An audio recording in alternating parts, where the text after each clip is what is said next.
Mohammed Umar MIC அவர்கள் கொள்கையின் உறுதி என்ற தலைப்பின் கீழ் பேசுவார்கள். அஸ்ஸலாமு அலைக்கும். அஸ்ஸலாமு அலைக்கும் வரஹ்மத்துல்லாஹி வபரகாத்துஹு. கண்ணியமும் பாக்கியமும் நிறைந்த எல்லாமுள்ள ஏக இறைவனின் நல்லடியார்களே, அந்த ஏக இறைவனின் சாந்தியும் சமாதானமும் வற்றாத பெருங்கருணையும் நாம் உயிரிலும் மேலாக நேசிக்கப்பட வேண்டிய நபிகள் நாயகம் ஸல்லல்லாஹு அலைஹி வஸல்லம் அவர்கள் மீதும் அவர்களின் சொல் செயல் அங்கீகாரத்தினை தம்மால் இயன்றவரை பின்பற்றி வாழ்ந்து மரணித்த அத்துணை உத்தம சத்திய சஹாபாக்கள் மீதும் சஹாபிய பெண்மணிகள் மீதும் தாபீன்கள் மீதும் தாபீன்கள் மீதும் குறிப்பாக நன்மைகளை எதிர்பார்த்தவர்களாக இங்கு அமர்ந்திருக்கக்கூடிய நம்மவர்கள் மீதும் நிலவட்டும். அல்லாஹ்வுடைய மாபெரும் கிருபையினால் இந்த அழகிய தருணத்திலே கொள்கையில் உறுதி என்கின்ற தலைப்பு எனக்கு வழங்கப்பட்டிருக்கிறது. அல்ஹம்துலில்லாஹ். நாமெல்லாம் இன்றைக்கு இந்த இஸ்லாமிய மார்க்கத்தில் பயணிக்கிறோம் என்றால் அதற்கு காரணம் நம்மளுடைய முன்னோர்கள். அல்லாஹ்வுடைய தூதர் ஸல்லல்லாஹு அலைஹி வஸல்லம் அவர்கள் முதலில் இந்த மார்க்கத்தை மக்களுக்கு மத்தியில் சொல்லும் பொழுது ஏராளமான எதிர்ப்புகள். ஒரு கட்டத்தில் தன்னுடைய சொந்த ஊரான மக்கா நகரத்தை விட்டு விரட்டடிக்கவும் படுகிறார்கள். இறுதியிலே எந்த மக்கா நாட்டை விட்டு விரட்டடிக்கப்பட்டார்களோ அதே மக்காவிற்குள் வந்து மக்களுக்கு மத்தியில் இந்த நபித்துவத்தை, இந்த மார்க்கத்தை சொன்னார்கள். இறைவன் தன்னுடைய தகவல்களை மக்களுக்கு மத்தியில் சேர்ப்பதற்காக மனிதர்களிலிருந்தே ஒரு மனிதருக்கு இறை தூதர் என்கின்ற ஒரு பதவியை கொடுத்து அவர்கள் மூலம் மக்களுக்கு தான் சொல்ல வேண்டிய கருத்தை சொல்லக்கூடியவனாக இருக்கின்றான். அந்த அடிப்படையில் தான் இறுதி சமுதாயமான நம்முடைய சமுதாயத்திற்கு முஹம்மது நபி ஸல்லல்லாஹு அலைஹி வஸல்லம் அவர்கள் தூதராக தேர்வு செய்யப்பட்டு அவர்களுக்கு இந்த நபித்துவம் வழங்கப்பட்டு அவர்கள் இந்த மார்க்கத்தை நமக்கு சேர்ப்பதற்கு அதிகமாக பாடுபட்டிருக்கிறார்கள். இப்படி சரியான முறையில் இந்த மார்க்கத்தை மக்களுக்கு மத்தியில் எடுத்து சொல்லி தன்னுடைய 63வது வயதின் பொழுது அல்லாஹ்வுடைய தூதர் அவர்கள் மரணிக்கிறார்கள். இன்னும் அவர்களுக்கு அடுத்து வந்த சஹாபாக்கள் அவர்களும் இந்த மார்க்கத்தை நமக்கு மத்தியில் கொண்டு வந்து சேர்ப்பதற்காக அதிகமாக கஷ்டப்பட்டிருக்கிறார்கள். எந்த அளவுக்குனா, உதாரணத்திற்கு ஸெய்த் பின் சாபித் ரலியல்லாஹு அன்ஹு அவர்கள், இவர்கள் எந்த அளவிற்கு தன்னுடைய நேரத்தை இந்த மார்க்கத்திற்காக தியாகம் செய்கிறாங்கன்னா, முதலில் எழுத்து வடிவில் இந்த திருமறை குர்ஆனை தொகுத்த மனிதர் நபித்தோழர் இவர் தான். அபூபக்கர் ரலியல்லாஹு அன்ஹு அவர்களுடைய ஆட்சியின் பொழுது சுமாமா என்று சொல்லக்கூடிய ஒரு யுத்தம் நடக்கிறது.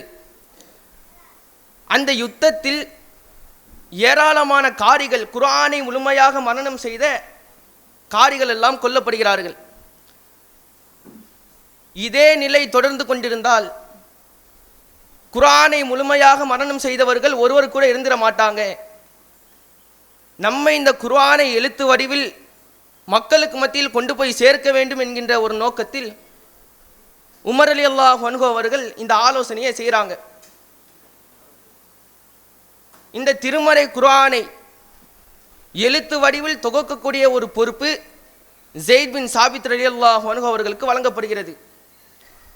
இப்போ இந்த திருமறை குர்ஆனை தொகுக்கக்கூடிய ஒரு காரியம் என்பது மிகவும் இலகுவான ஒரு காரியம் இல்லை, சுலபமான காரியம் அல்ல. யாருக்கு இந்த பொறுப்பு வழங்கப்பட்டதோ அந்த நபித்தோழர் பேசுகிறார். ஒரு மலையை அந்த இடத்திலிருந்து இன்னொரு இடத்திற்கு நகர்த்துவது கூட பெரிய கஷ்டமாக இருக்காது, பெரிய வேலை இருக்காது. ஆனால் இந்த திருமறை குர்ஆனை தொகுக்கக்கூடிய காரியம் என்பது எந்த அளவிற்கு கடினமான காரியம்னா, அல்லாஹ்வுடைய தூதர் அவர்களுக்கு அந்த திருமறை குர்ஆனுடைய வசனங்கள் எல்லாம் அருளப்படும் பொழுது பல சஹாபாக்கள் அதை தன்னுடைய ஏடுகளில் பதிவு செய்வாங்க. கிட்டத்தட்ட இந்த திருமறை குர்ஆனுடைய வசனங்கள் 5000 கிட்ட. இப்போ இந்த 5000 ஏடுகளையும் ஒன்று சேர்த்து அதை வரிசை அடிப்படையிலே ஒன்று தொகுக்கக்கூடிய ஒரு காரியம்தான் இந்த திருமறை குர்ஆனை தொகுப்பது. கிட்டத்தட்ட இந்த காரியத்தை செய்து முடிப்பதற்கு ஒரு மனிதனுக்கு பல ஆண்டுகள் தன்னுடைய நேரங்களை இதற்காகவே தியாகம் செய்ய வேண்டிய ஒரு சூழ்நிலை ஏற்படும். அந்த அளவிற்கு சஹாபாக்கள் இந்த மார்க்கத்திற்காக தன்னுடைய நேரங்களை தியாகம் செய்திருக்கிறார்கள். இன்னும் அவர்களுக்கு அடுத்து வந்தவர்கள் தான் இமாம்கள். அவர்களும் சும்மா கிடையாது. அவர்கள் எந்த அளவிற்கு தன்னுடைய நேரத்தையும் காலத்தையும் தியாகம் செய்தார்கள் என்றால், ஒரே ஒரு ஹதீஸை தெரிந்து கொள்வதற்காக பகதாதிலிருந்து மக்கா வரை பயணித்திருக்கிறார்கள். கிட்டத்தட்ட 1800 கிலோமீட்டர். இன்றைக்கு சர்வசாதாரணமாக பேருந்து, விமானங்கள் போன்ற வாகனங்களில் சென்று விடலாம். ஆனால் அன்றைக்கு வாகனமாக கருதப்பட்டது ஒட்டகம் மட்டும்தான். கிட்டத்தட்ட ஒரே ஒரு மாத காலம் அந்த ஒரே ஒரு ஹதீஸை தொகுப்பதற்காக 1 மாத காலங்கள் பயணித்திருக்கிறார்கள் பல இமாம்கள். இப்படி நாமெல்லாம் இன்றைக்கு இந்த இஸ்லாமிய மார்க்கத்தில் இருக்கிறோம் என்றால் அதற்கு காரணம் நம்முடைய முன்னோர்கள் நமக்காக பாடுபட்டிருக்கிறார்கள். அவங்க எதற்கு பாடுபடணும்? அவர்கள் எந்த காரணத்தினால், எந்த நோக்கத்தினால் இந்த செயலை செஞ்சாங்க?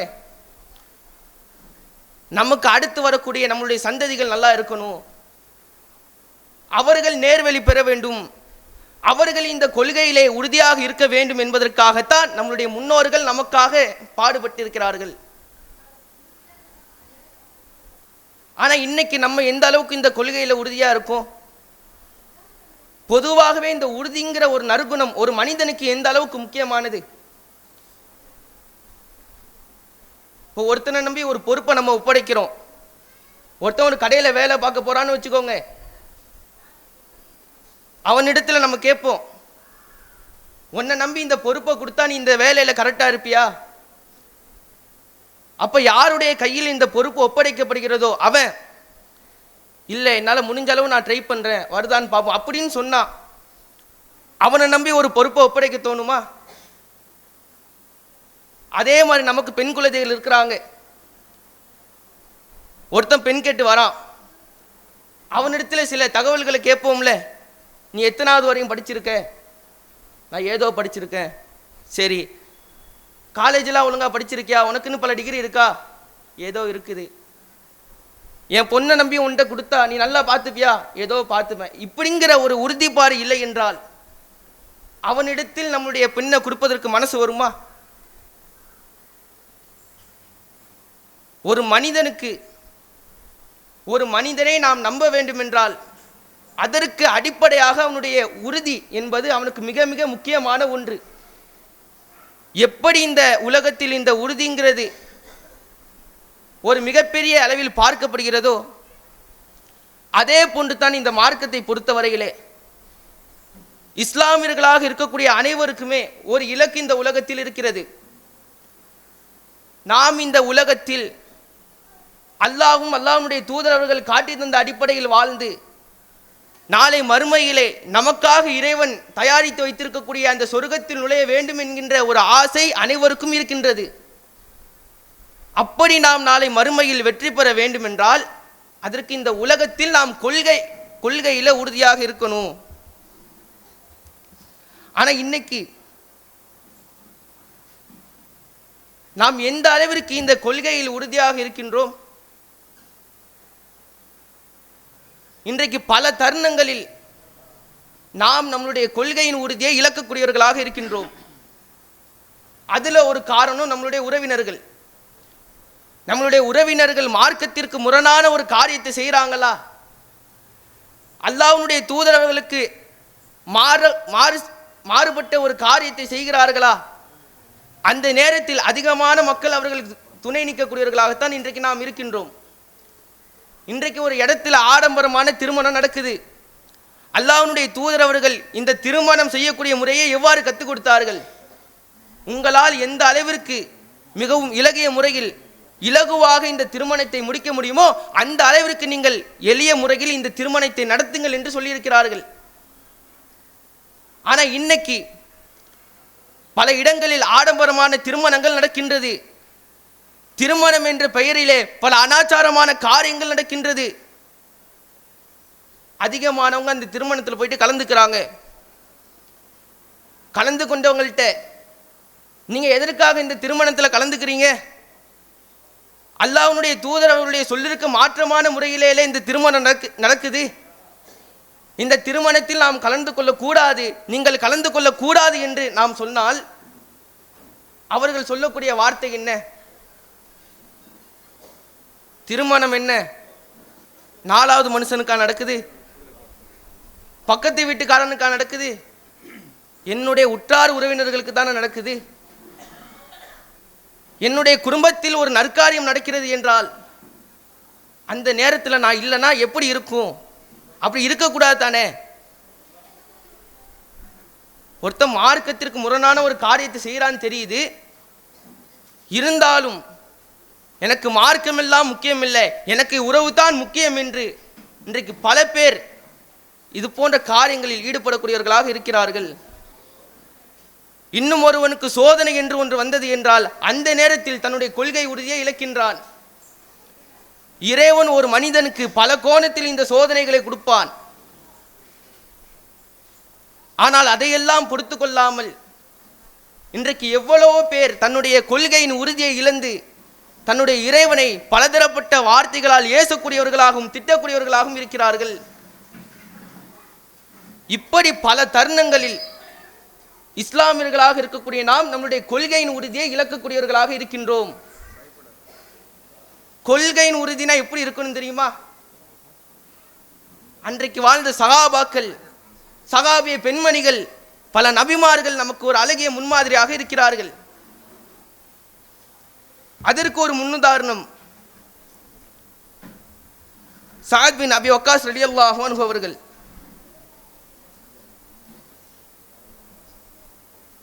இவங்களுக்கு எப்படிப்பட்ட ஒரு சோதனை வருதுன்னா, இவர்கள் ஒரு இஸ்லாமிய மார்க்கத்தை விரும்பக்கூடிய ஒரு மனிதர். ஆனால் இவங்களுடைய தாயார் இஸ்லாமிய மார்க்கத்தை வெறுக்கக்கூடிய ஒரு மனிதர். அந்த நேரத்திலே தன்னுடைய மகனை பார்த்து தன்னுடைய தாய் சொல்லக்கூடிய வார்த்தை,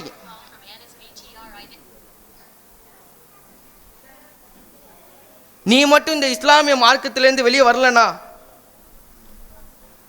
அன்லா துகல்லிமஹு அபதன், உன்னிடத்தில் நான் பேச மாட்டேன். ஹத்தா எதுவரை என்றால் யக்ஃபுர பிதீனிஹி, உன்னுடைய மார்க்கத்தை நீ புறக்கணிக்கின்ற வரை. வலா தஅக்குல, சாப்பிட மாட்டேன். வலா தஷ்ரப, பருக மாட்டேன்.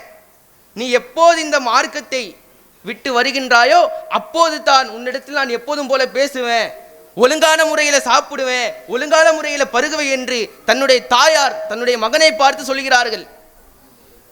இன்னும் அவர்கள் சொன்னார்கள், ஜம்த, நீ சொன்ன அன்னல்லாஹ, அல்லாஹ்கிறவன், வஸ்ஸாக பிவாலிதைக்க, தன்னுடைய இரண்டு பெற்றோர்களை குறித்து வலியுறுத்துகிறான்.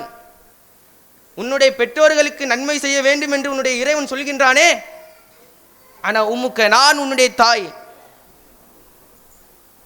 ஆமுருக்கும் பிஹாதா, இதை கொண்டு உனக்கு நான் கட்டளையிடுகின்றேன், நீ உன்னுடைய மார்க்கத்தை புறக்கணிச்சிட்டு நீ என்கிட்ட வந்துடணும். அப்படி நீ வந்தா தான் உன்கிட்ட நான் பேசுவேன். அப்படி நீ வரலனா நான் சாப்பிட மாட்டேன், பருக மாட்டேன், எவ்வளோ நாளாக இருந்தாலும் பரவாயில்லைன்னு தன்னுடைய தாய் மகனை பார்த்து சொல்கிறார்கள். இந்த நேரத்தில் நம்மளா இருந்தால் என்ன பண்ணியிருப்போம்? மார்க்கமா உறவா என்கின்ற ஒரு நிலை வந்துவிட்டால் எனக்கு என்னோட அம்மா தான் முக்கியம்னு போவோமா இல்லையா? ஆனால் சஅத் பின் அபி வக்காஸ் ரலியல்லாஹு அன்ஹு அவர்கள், நம்மளுடைய தாய் எப்படி இருந்தாலும் பரவாயில்ல, நமக்கு இந்த கொள்கை தான் முக்கியம் என்று இந்த கொள்கையில் உறுதியாக இருந்தார்கள். அதே போன்று உமர் ரலியல்லாஹு அன்ஹு அவர்கள், அல்லாஹ்வுடைய தூதர் அவர்கள் பத்ர் யுத்தத்தின் பொழுது 70 பேரை சிறைப்பிடிக்கிறாங்க. அப்போது சஹாபாக்களிடத்தில் ஆலோசனை கேட்கிறார்கள். மா தரவுன ஃபி ஹாவுலாயில் உசாரா, இந்த கைதிகளுடைய விஷயத்தில் நம்ம என்ன செய்வது? ஃபகால் அபூபக்கர் அவர்கள் சொன்னார்கள், யா நபியுல்லாஹி, அல்லாஹ்வுடைய நபியே, ஹும் அவர்கள் பனுல் அம்மி, அவர்கள் நம்முடைய வல் அஷீரா, நம்முடைய உற்றார் உறவினர்கள், நம்முடைய சகோதரர்கள். அரா, நான் கருதுகின்றேன், அந்த அஹுத மின்கும் ஃபித்யா, அவர்களிடமிருந்து ஃபித்யாவை, அதாவது ஒரு ஈட்டு தொகையை நாம் பெற்றுக்கொள்வோம். ஃபதகூனு லனா குவத்தன் அலல் குஃபார், அவர்களிடத்திலிருந்து அந்த ஈட்டு தொகையை பெற்றுக்கொண்டால் நமக்கு பொருளாதாரத்தில் ஒரு வலிமை கிடைக்கும்.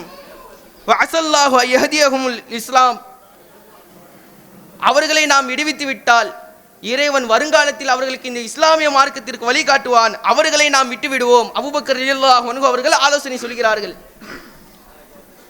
பிறகு அல்லாஹ்வுடைய தூதர் அவர்கள்,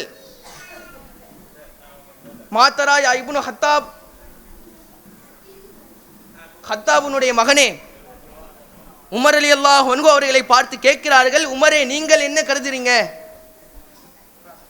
அப்போது உமர் ரலியல்லாஹு அன்ஹு அவர்கள் சொல்கிறார்கள், யா ரசூலல்லாஹ், அல்லாஹ்வுடைய தூதரே, மா அரா, நான் கருதவில்லை. அல்லது எப்படிப்பட்டது என்றால், ரஆ அபூபக்கர் ஒரு ஆலோசனை சொன்னாரே, அந்த மாதிரி நான் சொல்ல மாட்டேன். ஒலா கிண்ணனி, என்றாலும் நான் அரா கருதுகின்றேன், அன்து மக்கினா, எங்களுக்கு நீங்க வாய்ப்பளிங்க. ஃபனத்ரிப அனாகஹும், அவர்களுடைய கழுத்தை நாங்கள் துண்டித்து விடுகின்றோம். ஃபத்து மக்கினா அலியன் மின் அகீல், அகீலை அலியிடத்தில் ஒப்படையுங்கள். ஃபயத்ரிப உனுகஹு, அவர் அவருடைய கழுத்தை வெட்டுவார். ஃபத்து மக்கினி மின் ஃபுலானி நசீபா லி உமர், என்னுடைய நெருங்கிய உறவினரான இன்னாரை என்னிடத்தில் ஒப்படையுங்கள். ஃபஅத்ரிப உனுகஹு, அவருடைய கழுத்தை நான் துண்டிக்கின்றேன். ஃபஇன்ன ஹாஉலாயில் அஇம்மத்துல் குஃபுர், இவர்கள் காஃபிர்களுடைய முன்னோடிகள். ஒ சனாதிதுஹா, அவர்களுடைய முக்கியமான தலைக்கட்டுகள், அவர்களுடைய முக்கியமான தலைவர்கள். இவர்களை நாம் நம்முடைய உறவினர்கள் என்று மதித்து விட்டுவிட்டால் இவர்கள் தான் வருங்காலத்தில் நமக்கு ஒரு மிகப்பெரிய தலைவலியாக வந்து நிற்பாங்க, நமக்கு எதிராக ஏராளமான போர்க்களங்களை செய்வாங்க. இவர்களை நம்ம விட்டு வைக்க வேண்டாம், இவர்களை இங்கேயே கொன்று விடுவோம் என்று உமர் ரலியல்லாஹு அன்ஹு அவர்கள் தன்னுடைய ஆலோசனையை சொல்கிறார்கள். ஆனால் அல்லாஹ்வுடைய தூதர் அபூபக்கர் ரலியல்லாஹு அன்ஹு அவருடைய ஆலோசனையை தான் ஏற்றுக்கிறாங்க. இறுதியில் உமர் ரலியல்லாஹு அன்ஹு அவர்கள் என்ன சொன்னார்களோ அதுதான் நடக்குது. தன்னுடைய உறவினர்கள்னு மதிச்சு விட்டாங்கல்ல, கடைசியில் அவர்கள் தான் ஒரு மிகப்பெரிய படைகளை எல்லாம் திரட்டி இந்த மார்க்கத்திற்கு எதிராக போர் செய்தார்கள். இப்படி பல சஹாபாக்களினுடைய நிலைகள், நமக்கு எப்படி மார்க்கமா உருவாங்கிற ஒரு நிலை வந்ததோ அதே போன்று தான் அவர்களுக்கும் இதே நிலை வந்தது. ஆனால் அவர்கள் தன்னுடைய உறவினர்களை பெருசாக பார்க்கல, மாறாக எனக்கு இந்த கொள்கை தான் முக்கியம் என்று இந்த கொள்கையில் உறுதியாக இருந்தார்கள். இன்னும் நமக்கு சோதனை வந்தது என்றால் அந்த நேரத்திலே நம்முடைய கொள்கை உறுதியை நாம் இழக்கின்றோமே. சஹாபாக்களுக்கு வராத சோதனையா? நபிமார்களுக்கு வராத சோதனையா? அவர்கள் எந்த அளவிற்கு சோதனைக்கு ஆளாக்கப்பட்டார்கள், அந்த சோதனையின் பொழுதும் அவர்கள் எந்த அளவிற்கு இந்த கொள்கையிலே உறுதியாக இருந்தார்கள் என்று சொல்வதற்கு ஒரு மிகப்பெரிய சான்று, ஒரு மிகப்பெரிய எடுத்துக்காட்டு அனஸ் பின் நதுர் ரலியல்லாஹு அன்ஹு அவர்கள். இவர்கள் உஹது யுத்தத்தில் கலந்துக்கிறாங்க. இஸ்லாமியர்கள் சந்தித்த முதலாவது யுத்தத்தில் கலந்து கொள்வதற்கான ஒரு வாய்ப்பு கிடைக்கல, எங்கேயோ போயிட்டாங்க. ஆனா இஸ்லாமியர்கள் சந்தித்த இரண்டாவது போர்க்களமான இந்த உஹது யுத்தத்தில் கலந்து கொள்ளிய ஒரு வாய்ப்பு கிடைக்குது. அந்த நேரத்தில் இஸ்லாமியர்கள் எப்படிப்பட்ட ஒரு நிலையில் இருக்கிறாங்கன்னா, படை சிதறடிக்கப்படுகிறது, அதிகமான இஸ்லாமியர்கள் கொல்லப்பட்டு விட்டார்கள், பல குழப்பங்கள் இந்த உஹது யுத்தத்தின் பொழுது நடக்கின்றது. இன்னும் அல்லாஹ்வுடைய தூதர் அவர்கள் கூட கொல்லப்பட்டு விட்டார்கள் என்கின்ற ஒரு பொய்யான வதந்தி பரவுகிறது. ஆனால் அந்த நேரத்திலும் இந்த சஹாபாக்கள் எந்த அளவிற்கு உறுதியாக இருந்தார்கள், எந்த அளவிற்கு இந்த சஹாபாக்கள் வீர தீரமாக பயணித்தார்கள், செயல்பட்டார்கள்.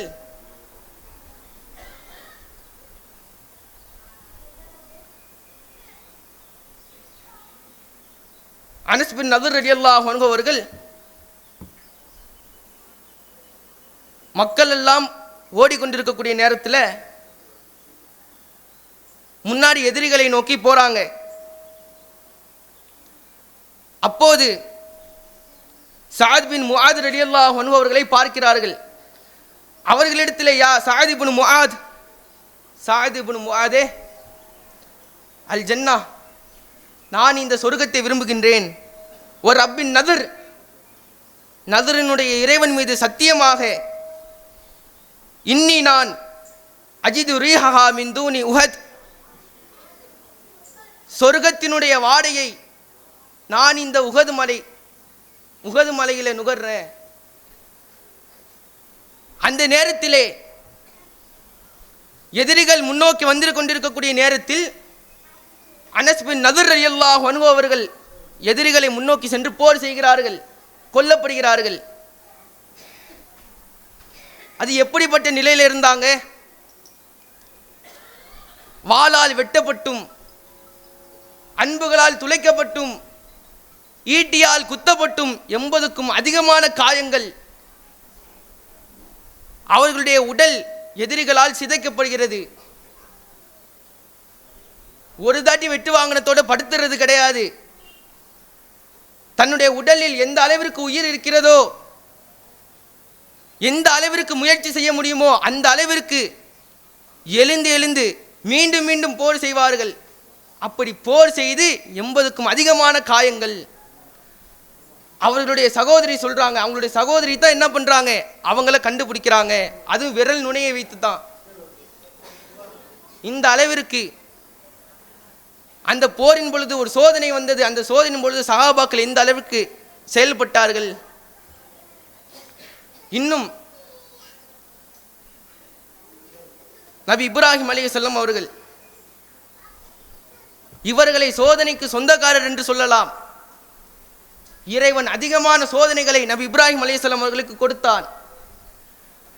ஆனால் அனைத்து சோதனைகளையும் அவர்கள் வெற்றி கொண்டார்கள். அதனால் தான் இறைவன் இப்ராஹிம் அலைஹிஸ்ஸலாம் அவர்களுக்கு ஒரு மிகப்பெரிய சிறப்பை கொடுக்கின்றான்.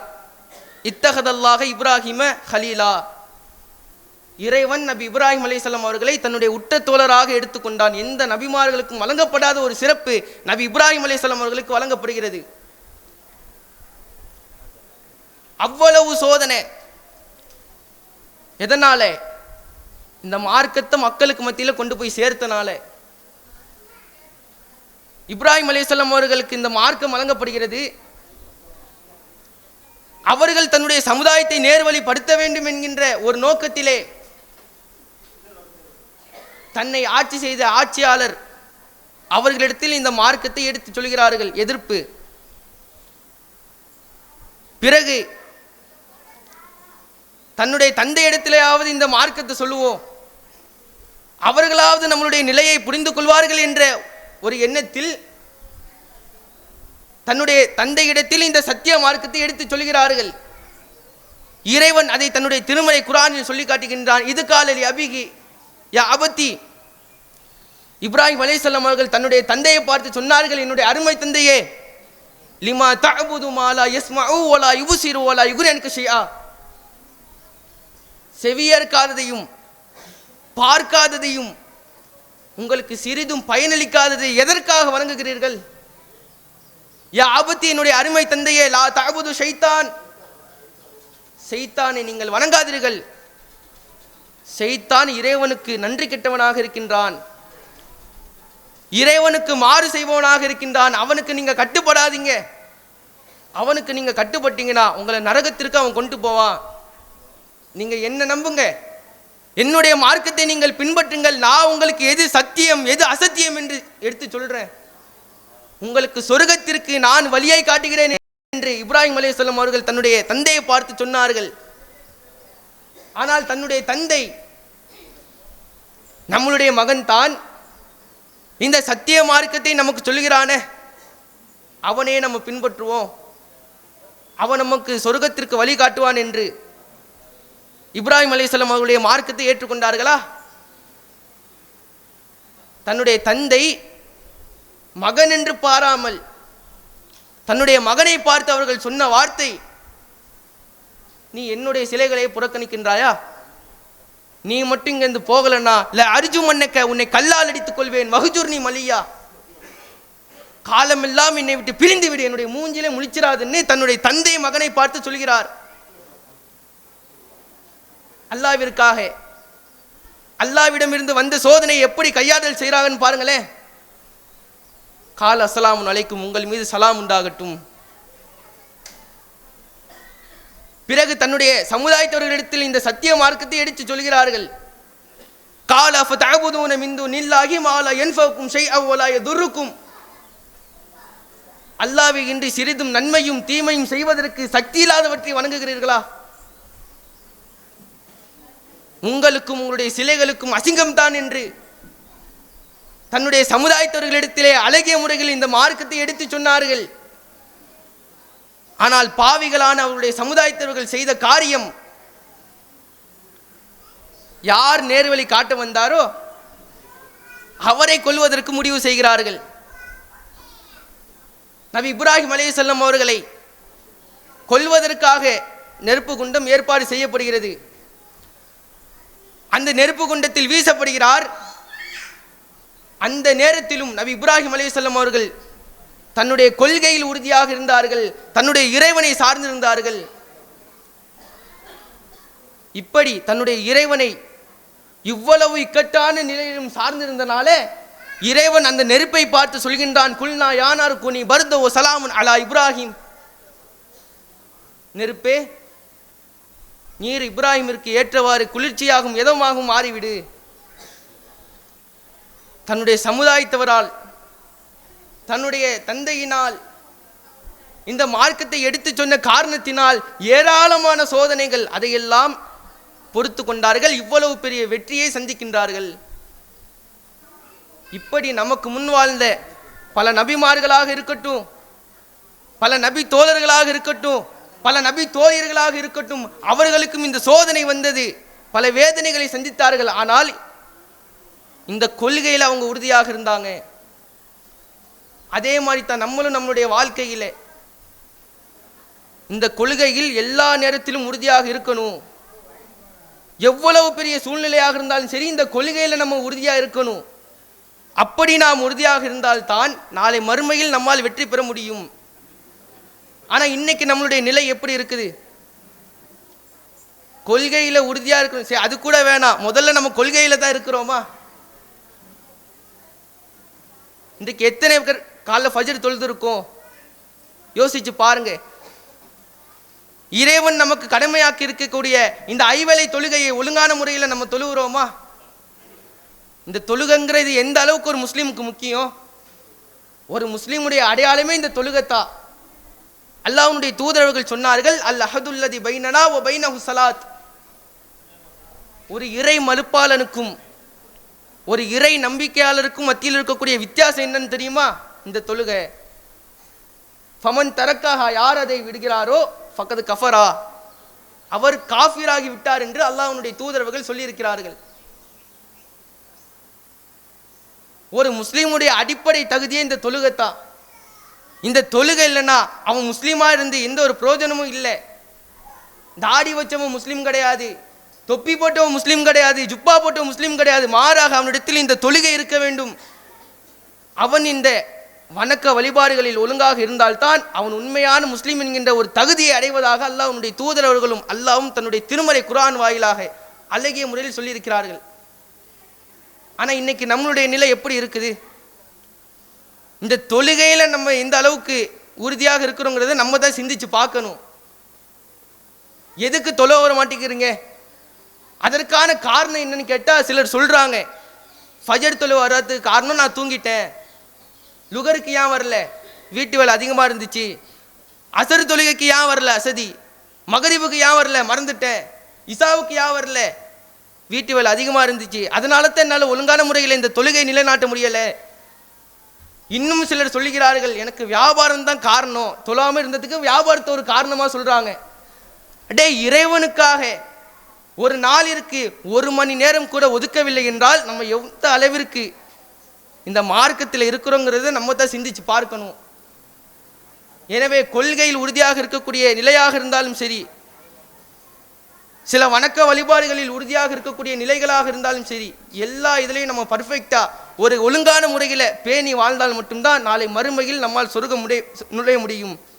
எனவே இந்த உலகத்தில் அல்லாஹ்வும் அல்லாஹ்வுடைய தூதரவர்களும் எவ்வாறு வாழ வேண்டும் என்று காட்டி தந்தார்களோ அந்த அடிப்படையில் வாழ்ந்து நாளை மறுமையில் வெற்றி பெறக்கூடிய ஒரு நற்பாக்கியத்தை இறைவன் உங்களுக்கும் எனக்கும் தந்தல் புரிவானாக என்று கூறி என்னுடைய இந்த உரையினை நிறைவு செய்கின்றேன். அஸ்ஸலாமு அலைக்கும் வரஹ்மத்துல்லாஹி வபரகாத்துஹு.